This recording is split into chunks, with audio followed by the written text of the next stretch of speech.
खबर शामिल करते हैं हैदराबाद से। हैदराबाद के इलाके परेडाबाद से, जो कि इंतहाई गुंजान आबाद इलाका होने के साथ साथ एमक्यूएम का पसंदीदा हल्का होने की वजह से हमेशा एमक्यूएम के हिमायत याफ्ता उम्मीदवार भारी अक्सरियत से कामयाब होते हैं। मौजूदा माह रमजान में इस इलाके की सूरत-ए-हाल बिलखसूस ड्रेनेज और सीवरेज का निजाम तबाह होने की वजह से परेडाबाद की गलियां, रास्ते किसी झील का मंजर पेश कर रहे हैं। इलाका मकीनों का कहना है कि परेडाबाद, जिसका सालाना करोड़ों रुपए फंड मुंतखब नुमाइंदों के अलावा महकमा वासा और बल्दिया को मिलता है, और वो फंड निहायत ईमानदारी के साथ मुंतखब नुमाइंदे और सरकारी महकमे खा जाते हैं। हम इनसे पूछते हैं कि इलाके के लिए मुख्तस होने वाले फंड अगर इलाके पर खर्च किया जाता तो आज माह रमजान में इस इलाके की यह हालत ना होती कि मस्जिदों के सामने भी गटरों का पानी भरा हुआ है और इलाके की कोई गली साफ नहीं है।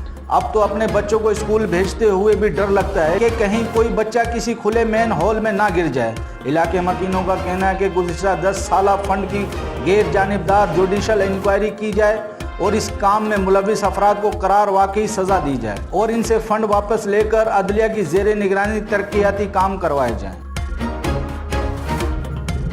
मज़ीद खबरों और अपडेट के लिए विजिट करें हमारा YouTube चैनल HRJDO न्यूज़।